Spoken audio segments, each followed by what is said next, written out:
Welcome to the My Cow podcast, and my name's Shaun Balemi, and I've enjoyed over 20 years working with New Zealand farmers with dairy nutrition and cow health. Now, a special thank you goes out to Advanced Nutrition as our primary supporter. The focus of this podcast is to be a vehicle for delivering relevant insights to dairy farmers and ag professionals, all to help drive cow efficiency and farm business profitability, because stronger businesses are more sustainable and help to build stronger communities. Welcome everyone to the My Cow podcast. Thanks for jumping in, and thanks heaps for your comments and your emails. It's really helpful when we have some feedback and know what you want to know more about. Now, first off, I just want to chuck in a bit of a disclaimer. This podcast is meant to deliver some new ideas which will stimulate discussion between you and the professionals that you use on farm. It's not meant to be specific advice to your farm. So for more specific advice on this topic, I advise you talk to your qualified nutritionist, your vet, or your local advanced consultant, and they can help give you some more specific information or point you in the direction of where you can find it.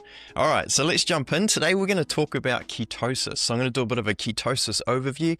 Then I'm going to talk about how we measure and interpret ketosis in transition and early lactation. And then I'm going to finish off by talking a bit about tips for ketosis prevention. We want to try and improve peak milk and feed conversion efficiency from our cows, which is the absolute number one.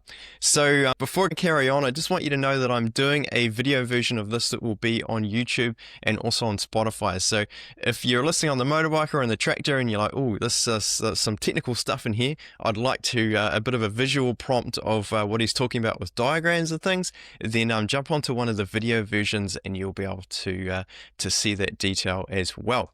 All right, so let's get into it. So what is ketosis? So basically ketosis is a buildup of ketone bodies in the blood.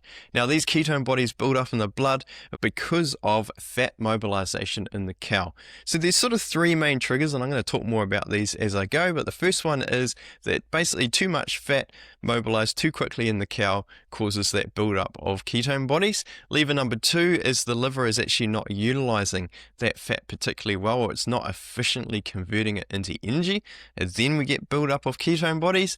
And the third one is that the cow is lacking stored or available amino acids or protein. And so we're going to pull that apart in a little bit more detail as we go. But firstly, I want to talk a little bit about negative energy balance and fat mobilization. So it's quite normal for our cows to start mobilizing fat after they calve. Obviously, we don't want them to mobilize too much fat pre-calving, but that fat mobilization is simply because the cow can't eat enough to meet her energy and nutrient requirements for the milk that she's producing. And so basically that fat mobilization process is triggered by low energy and also low insulin levels in the blood. So negative energy balance is quite normal, but what we want is we want to pull our cows out of negative energy balance as quick as we can post-calving, and that is the key.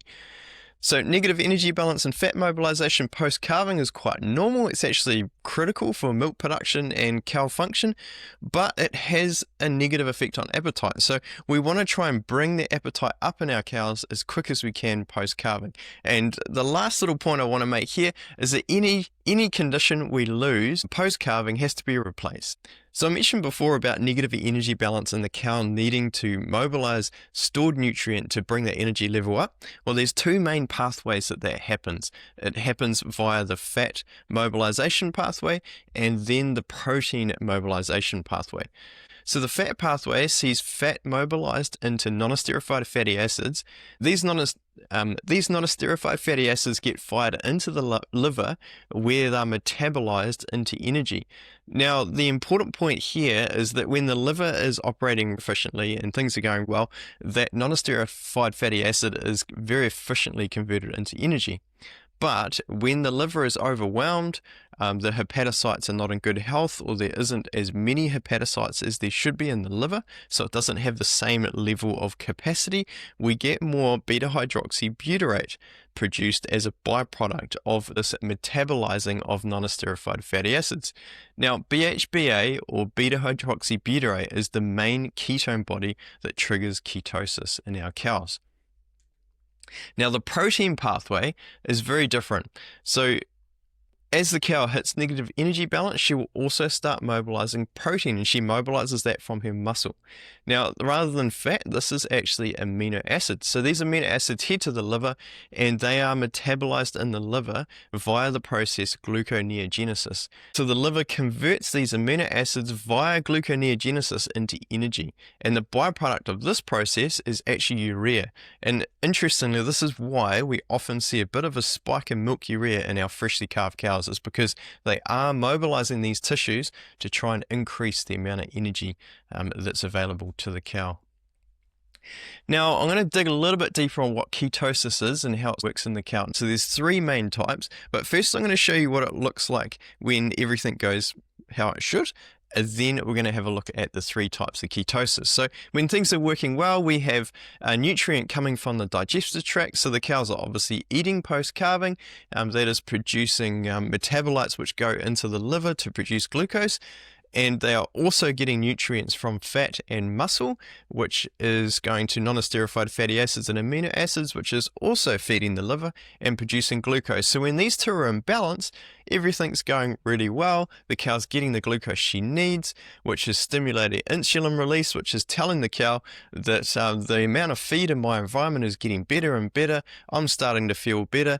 Everything's going well. Now we can start reducing the amount of cow condition that we're mobilizing for energy, and we can start leaning heavier on the diet. So that is the process that we want to be happening in the cow.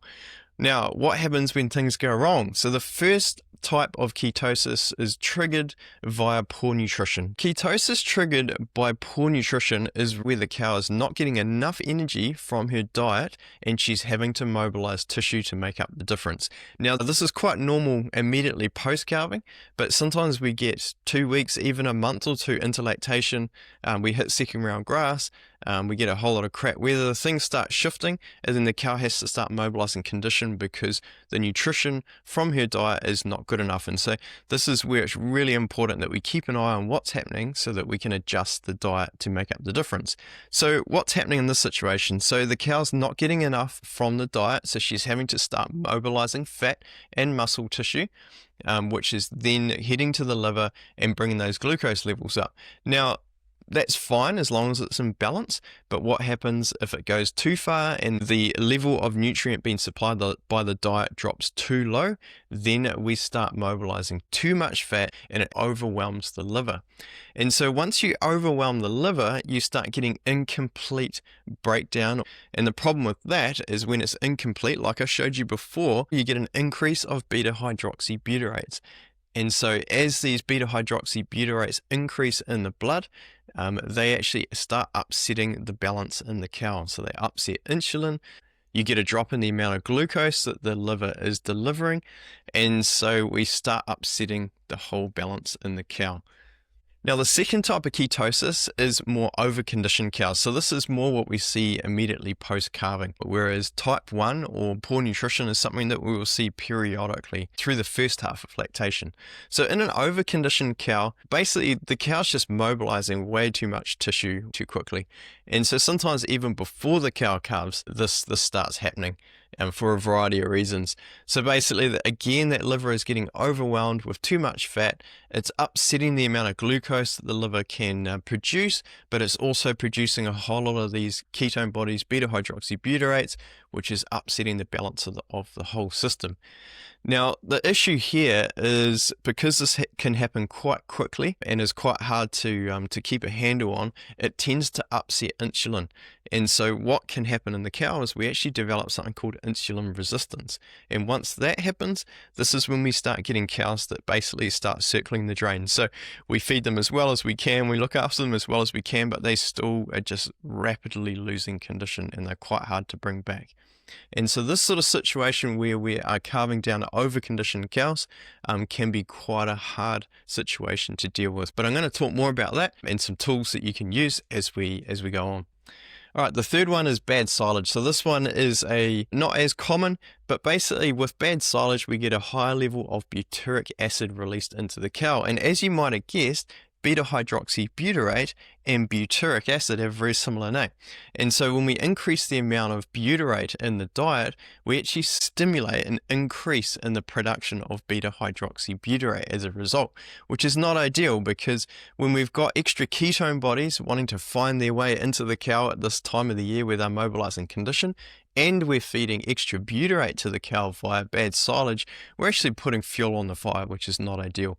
So really important to check your silages, make sure that you're feeding really good quality silage to your transition, colostrum, and freshly calved cows to try and reduce the amount of butyric acid that's going into the cow. Even a month into lactation, if you have changed silages and you're finding that the cows are starting to strip a little bit of condition, get some tests done, get some bloods in the cows, and also test that silage just to make sure that it hasn't got high butyric acid level. So what does ketosis actually do in the cow? So obviously with ketone bodies starting to build in the blood, that is starting to upset appetite in the cow. And as we upset appetite, she doesn't want to eat as much, which then stimulates the cow to lose more condition. And then that starts a whole chain reaction of issues in the cow. So as these ketone bodies build in the blood, it's going to upset reproductive performance in the cow. So extend out days to first cycle, hormonal production in the liver, and overall reproductive function. It's also going to have an impact on peak milk and total milk production over lactation. It upsets feed conversion efficiency because the liver is not happy, it's not functioning well. And that also plays into immune system function. So it's going to cause more retained fetal membranes, increased somatic cells, and general infections, and also make the cow more susceptible to metritis and endometritis. So there's a whole lot of flow-on effects of ketosis that we can eliminate if we try and set things up really well, and when we see a shift, deal with that really quickly so that we can get the cows back on track. So what are we looking out for when it comes to ketosis? So there's quite a few physical signs that we can be watching for in the cow. So the first one is reduced appetite. So whenever I'm out on farm, I'm always looking at appetite in the cows and looking for rumen fill, so the triangle on the left side of the cow, and overall cow behaviour as well. So the second thing we can look for is rapid condition loss. If there's subclinical ketosis coming through, then we're seeing more cow condition loss than what is ideal. And the cows can be lacking energy as well, so they can be a little bit slow walking to the shed. They could be head down, just looking a little bit more lethargic. That sweet smell in the air that you may have smelt before, especially in the cow shed. So that sweet smell is the cow trying to get rid of ketones that are in her blood via her breath. And so she breathes out those ketone bodies, and they actually smell quite sweet in the air. So keep an eye out for that in the milking shed. The cows can be a little bit unsteady on their feet because ketosis upsets the metabolic balance in the cow. So upsets calcium, magnesium, and phosphorus, and so that can make them a little bit shaky and more likely to become a downer cow or hypocalcemic. You may see cows that are excessively chewing, licking, or salivating. That can be a sign of ketosis. Also, along with the metabolics, the cows that are jumpy or nervous. So if they are lacking magnesium, or magnesium metabolism has been upset by ketosis, then the cows will be a little bit more jumpy and nervous, especially when they're being handled. Increased metabolic disease, which again, ketosis upsets that metabolic balance in the cow, and also increased milk urea. Although we definitely want to be looking out for those physical signs of ketosis in our cows, I'm a huge fan of getting bloods regularly through the early lactation period.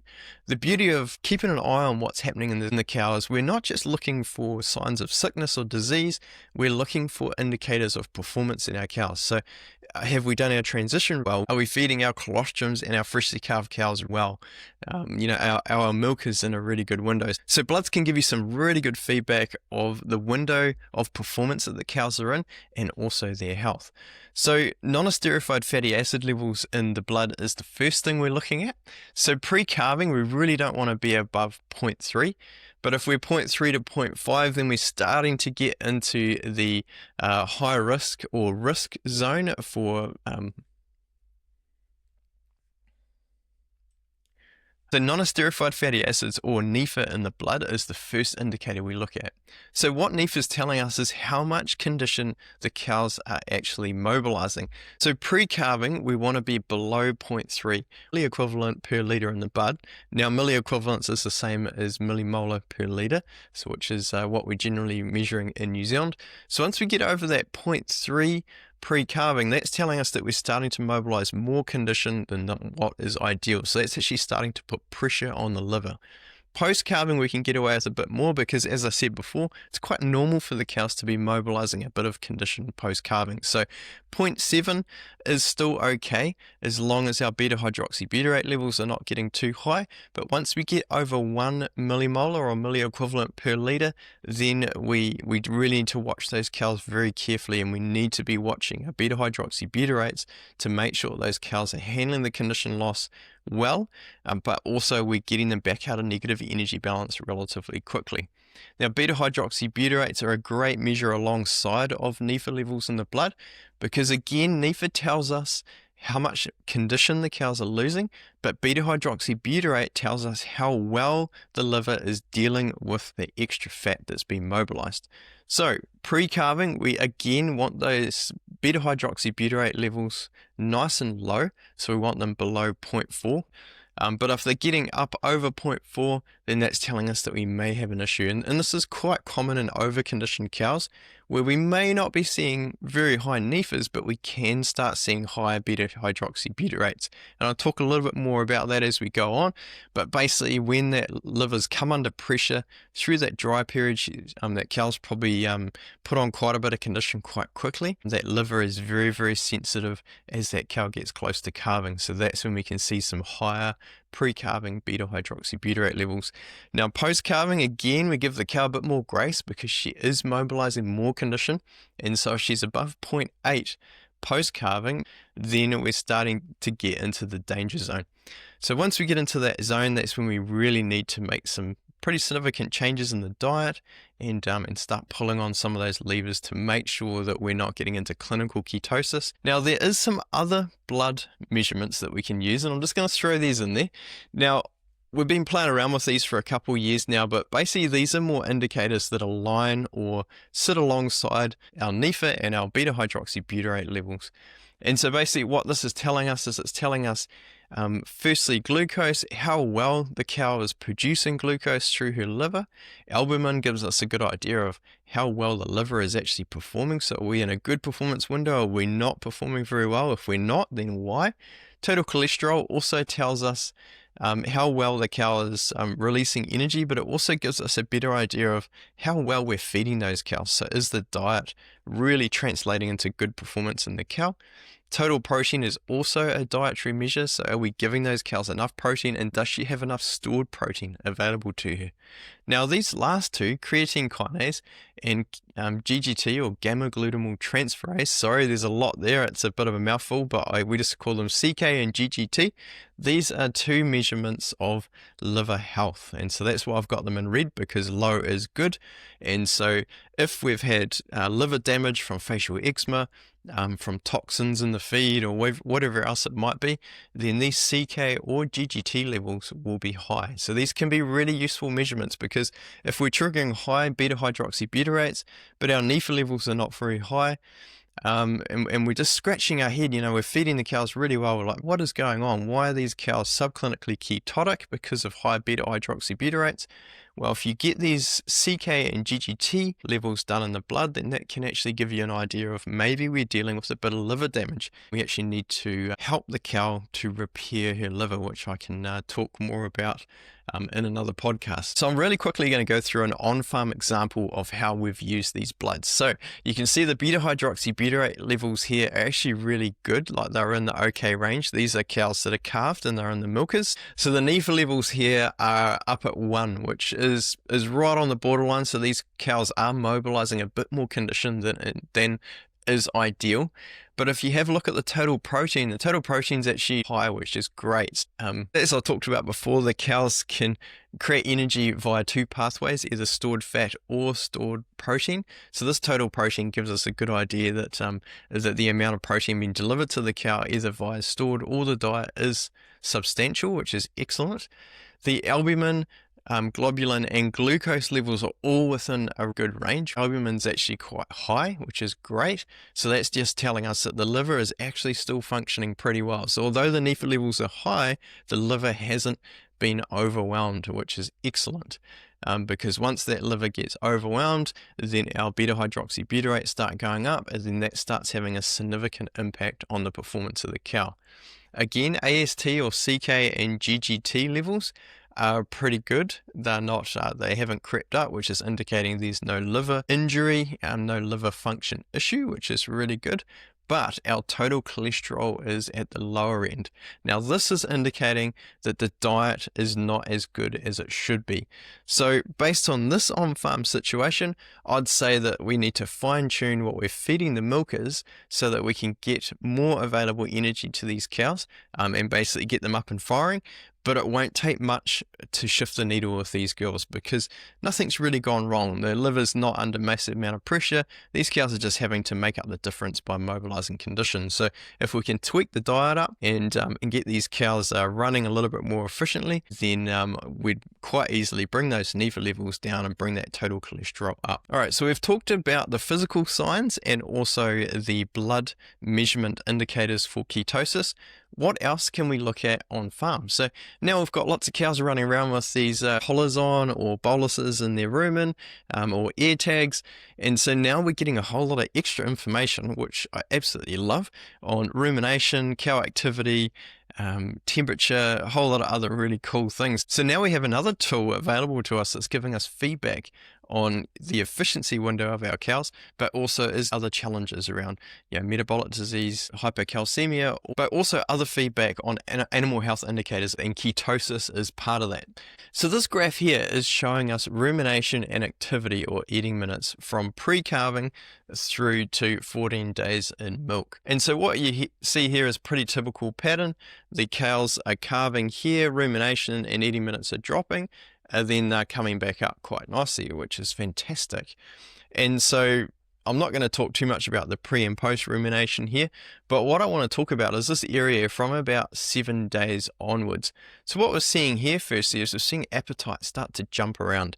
And as soon as appetite starts jumping around in the cows, that is a red flag to me. That's telling me that we need to do something with the diet. So there may be some palatability issues, or there could be some stress issues where the cows are competing. So you've got young cows and older cows, or young cows, mixed age cows together. There could be environmental stresses on the cow, but also there can be ketosis happening in here. So sometimes the rumination jumps away pretty well post-calving and everything looks like it's going well, and then the cows come under challenge.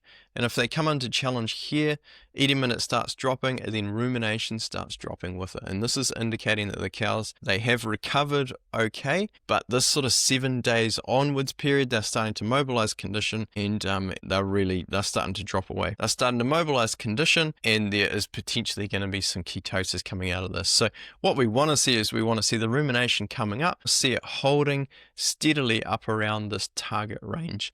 If it will drop a little bit as the cows start increasing in milk and the quality of the diet comes up, and that is quite normal, but we don't want it to drop too much, and we don't want too much variability. We want consistency in eating minutes and consistency in rumination. So keep an eye on your cow sensor data alongside your bloods and what you're seeing physically in the cows, and really what we want is we want consistency.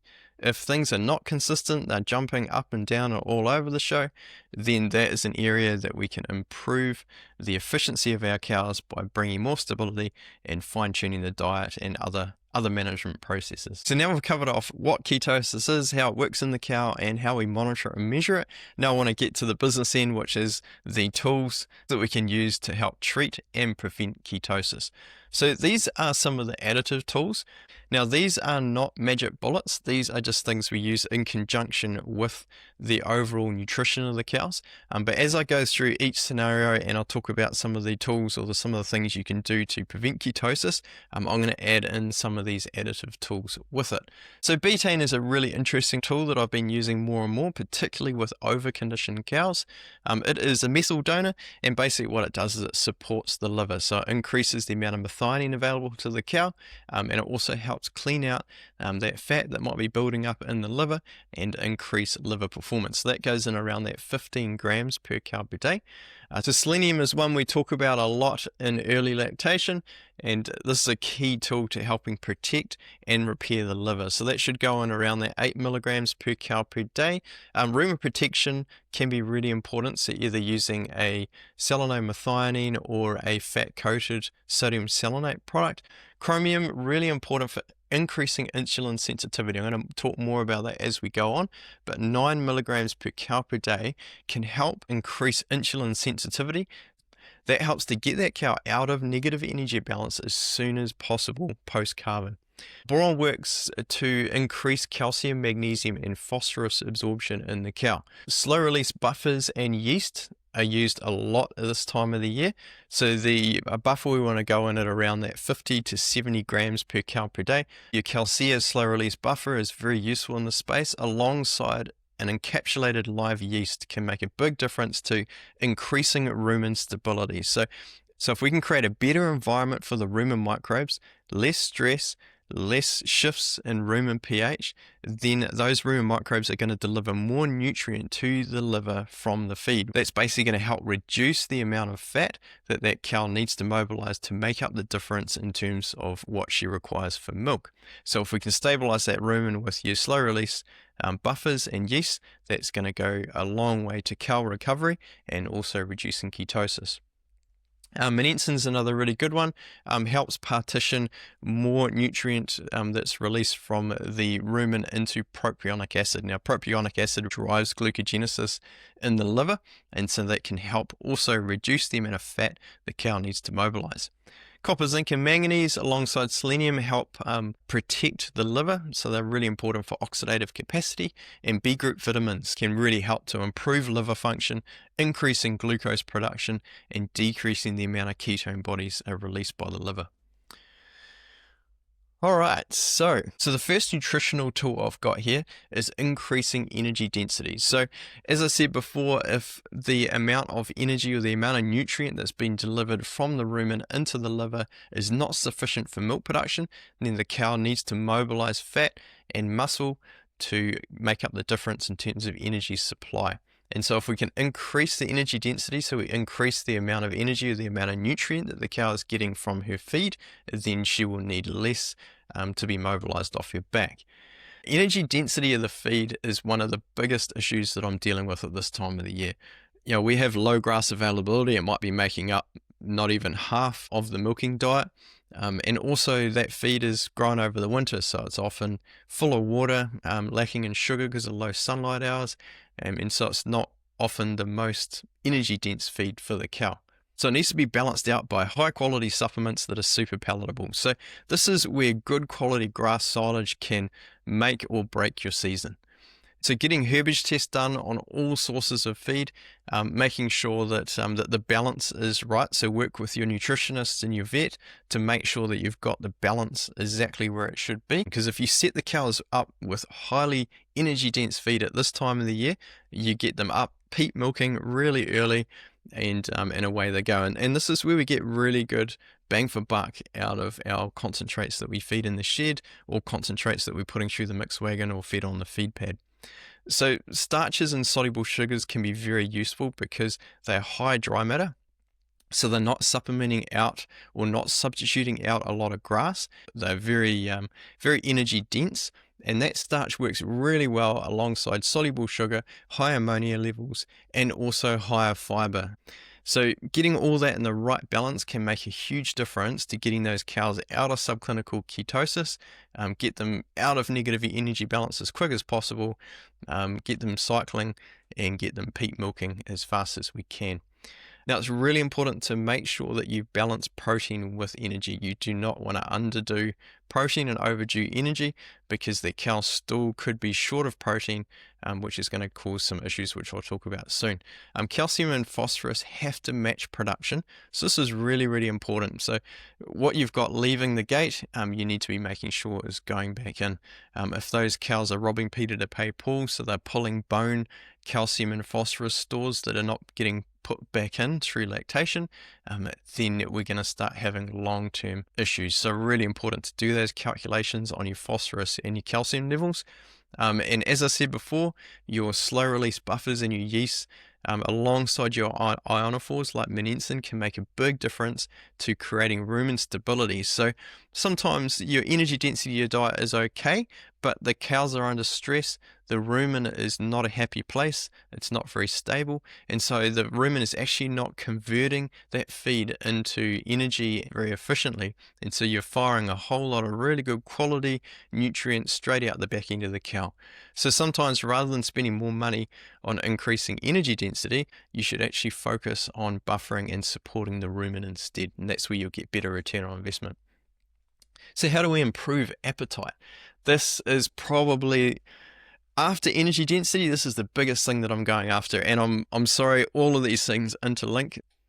The first thing I'd say, if a farmer comes to me and says, oh, my cows are just not firing, they look like they're losing a bit of condition, but the appetite's just not there. I'm offering them 21 kilos of dry matter and they won't eat more than 18 and a half. The first thing I'd say is take some bloods. Let's have a look at what's going on in those cows. So, we want to take a handful of cows that maybe are a month into lactation, another handful that are only a week or two, and then maybe even some colostrums as well. Looking at the NEFAs, the beta-hydroxybutyrates, and looking at other liver function analytes as well. From there, we want to have a look at the transition diet. Have we really stuffed up the transition? And so these cows, they're coming through, the colostrum's okay, but then they're really fallen off the bandwagon about a week to 2 weeks into lactation. So that's indicating that we really need to focus on what we're doing with transition, and sharpen up that process. What's happening in our early lactation diet? Have we got a little variation in terms of what we're allocating the cows? And so all of these sort of things all drive into improving appetite. So as with energy density before, we want to do a full diet analysis to make sure that everything's in balance. We want to make sure that we're consistently feeding the cows, and so they're getting the same amount every day. We're not chopping and changing in shed feed. We're not chopping and changing silage or ratios of feed or anything like that. We're keeping everything very, very consistent. And that's all going to feed into driving appetite in the cow. Again, calcium and phosphorus levels are really important, balancing energy and protein. But if we get that energy level up in the cow, so we've stabilized the rumen, we've increased the energy density of the diet, that will drive glucogenesis in the liver. And as you drive the production of glucose, that drives appetite. So the better you feed the cow in terms of quality, the more she'll want to eat. So case in point, a farm feeding around 8 kilos of grass, feeding another 8 kilos of silage and a couple of kilos of palm kernel in the shed. By substituting a kilo of palm kernel with a kilo of wheat, all of a sudden those cows start eating another kilo to 2 kilos of dry matter more, just because of the starch that's coming into that diet. And so I don't have time to go through all the details of the bloods and the milk components and everything we're looking at, but by just increasing the energy density of that diet and driving more energy through the whole system, you actually stimulate the cow to want to eat more. There's a whole lot of reasons for that, but the overarching reason is we want to tell our cows that they have good access to high quality feed that is going to support high milk production. So the tricky thing in early lactation is the cows will milk off their back to produce, because they are most concerned about feeding their calf, and so they will keep driving milk production, but the cows will shrink. And this is why we watch appetite and we watch cow condition so closely. So if we can focus on really good quality feed, we never ever want to waste feed, but we want to try and allocate as much as they will eat, because if they will eat more and we can get them to eat more, they'll give it back to us in milk, and they'll also give it back to us by stripping less cow condition. Around improving appetite, insulin sensitivity is really important. So chromium is a great tool there. So around that 9 milligrams, it's really going to help increase insulin sensitivity in those cows. And there's really good research that supports that. Now, the last thing I'm going to press on here around appetite is if you're calving cows that are a bit overconditioned, good quality protein will change your life. All right, so that leads me on to increasing protein and amino acids in our cows. So let's say we've been doing 420 to 450 a cow for a number of seasons, and we're really trying to push up to that 480 or 520 a cow. The numbers don't really matter, but we're trying to increase production. And so one of the biggest limitations in increasing production, especially in early lactation, is protein. And so the cows store a certain amount of protein based on how we feed them in late lactation and also over the dry period.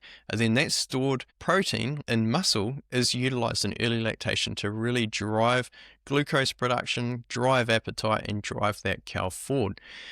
where we get into trouble is where those storage levels start running out and we're not giving them enough protein back in via the diet. And so about 30% of the required protein in the cow is actually pulled from stores.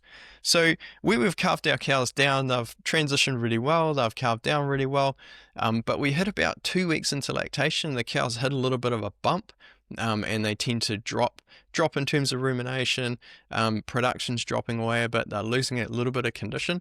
That can be because the stored protein levels are starting to run thin and we're not giving them enough protein back in via the diet. So that's where increasing the quality of the diet, so the amount of protein that those cows are getting, will make a massive difference. Now, I already talked about increasing the amount of protein over late lactation and the dry period to increase stores, but in early lactation, I talked a little bit about feeding quality protein. Now, quality protein I've put in here is soya meal. We've got quality canola. Now, soya meal is a little bit of a bad one for greenhouse gases, so we've been looking at alternatives, but we can get quality canola, which is performing okay. What I prefer is these single cell proteins. These work really, really well. We get really good bang for buck. They're a little bit more expensive, but we don't need to use as much. We are starting to use straight amino acids now as well. So things like our rumen-protected methionine can be really useful. But betaine can help to spare methionine. So it actually helps with the stored level of protein in the cow, and it really helps drive glucogenesis, and it helps to drive liver function. Now, the transition period is a really key time where we can either set our cows up to fail or set them up to win. First off is transition length. So 21 to 28 days is ideal. If you are going through quite a extreme diet change, so you've gone from, say, fodder beet over the dry period and to say grass silage and hay over the transition period, you want to basically give yourself another week in that transition period to make sure that rumen is really well transitioned and really well prepared for that diet. The next thing is to make sure that we're calculating our ME really carefully. So we want to be between that 90 and 130 ME window. So this is based on cow live weight. So your smaller cows more around that 90 ME, your larger cows around that 130 ME. We don't want to underdo this and we don't want to overdo it. It's really important. Quality protein, again, I can't exaggerate this enough. Through that transition period, quality protein is absolutely essential. So 14 to 18% is ideal. If you're predominantly a grass silage diet through the transition, then you'll be fine in terms of quality protein. But if you're a high maize feeder, then having extra protein in that transition diet could be particularly useful. You obviously want to calculate and manage your DCAD really carefully because calcium plays into ketosis in a big way. So they're kind of like best friends or best enemies. So if you have really good calcium levels, that will help reduce the ketosis risk in your cows. But if you have low calcium levels, then you're going to increase your risk of ketosis in the cows.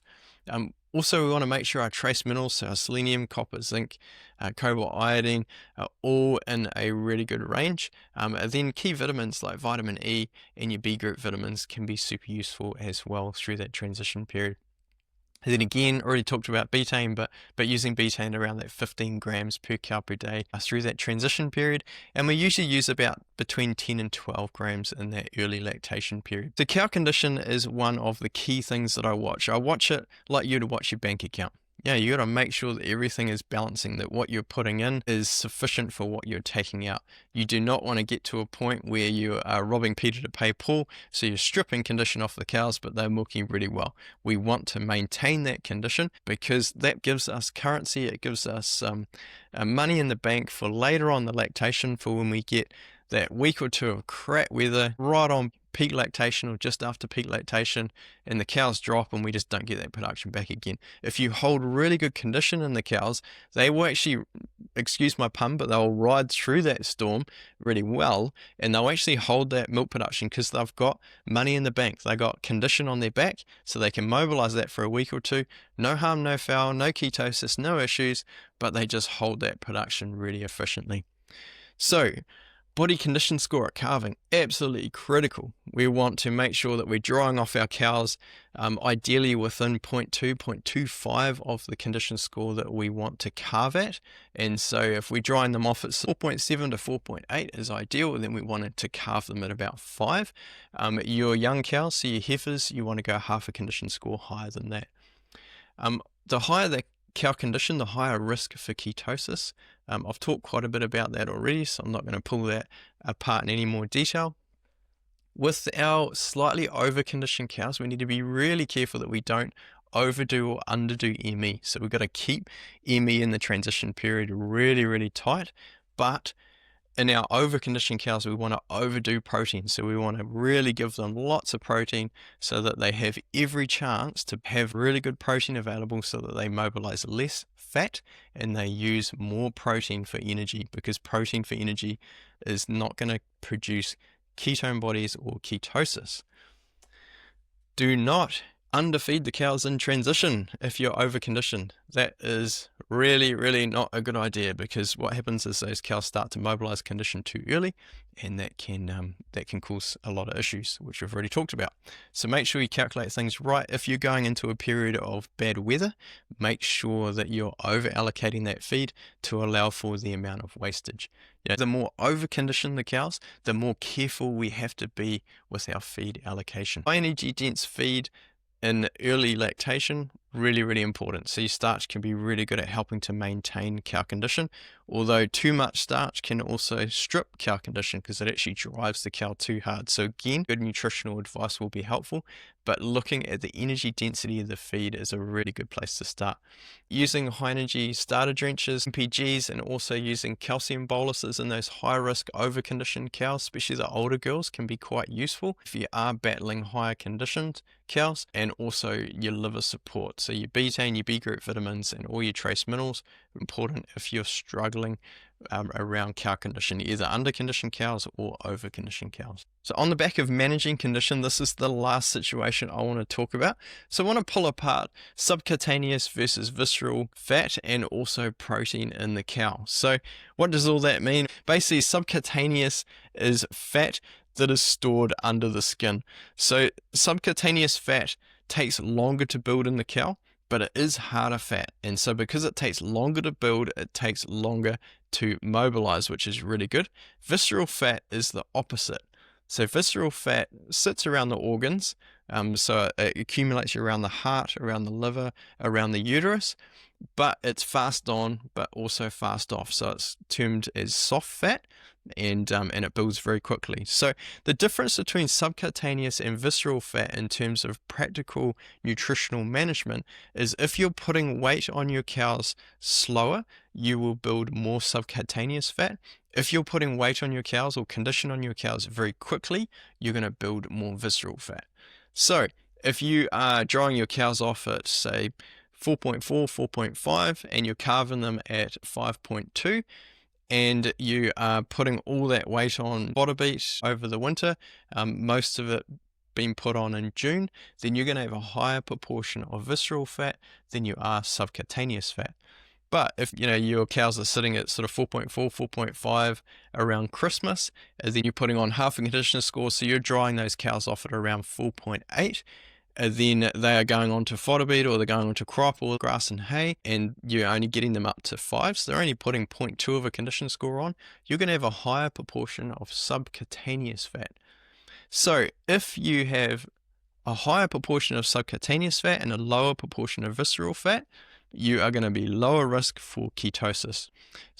The other issue with visceral fat is because some of it accumulates around the uterus, sometimes we can find that we're getting more metritis or more endometritis, because as visceral fat is mobilized, it releases toxins into the organ around which it's stored. And so if we've got higher fat levels stored around the uterus, then we're going to have more toxins released into that uterus, which is going to stimulate more uterine disease, which is not ideal. So if you're seeing more metritis, more metrocures than you'd like to see on the farm, then putting that condition on slower so that you're putting more condition on in late lactation and less on over the dry period could make a significant difference. So last thing, how does protein tie into this? Well, as I said before, we want to try and increase the amount of stored protein in muscle, because if we have more protein stored in the muscle, we have more access to nutrient that can help drive energy levels in the cow that are not producing ketone bodies.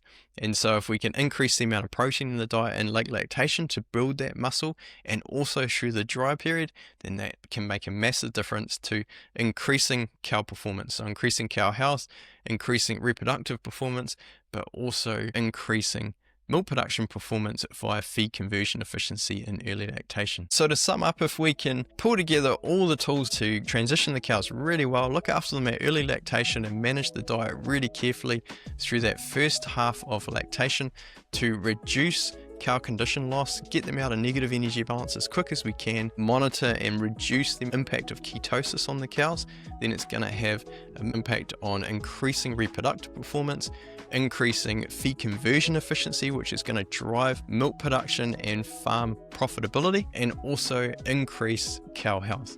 So thanks for jumping in. Hope this has been really useful. Please give me some feedback on things you like, things you don't like, any other topics that you want. I had a message the other day. Someone wants to know more about components in the milk and how we use that nutritionally. So I'm going to pull together some information on that soon. And yeah, again, thanks heaps for jumping in, and I look forward to seeing you next time.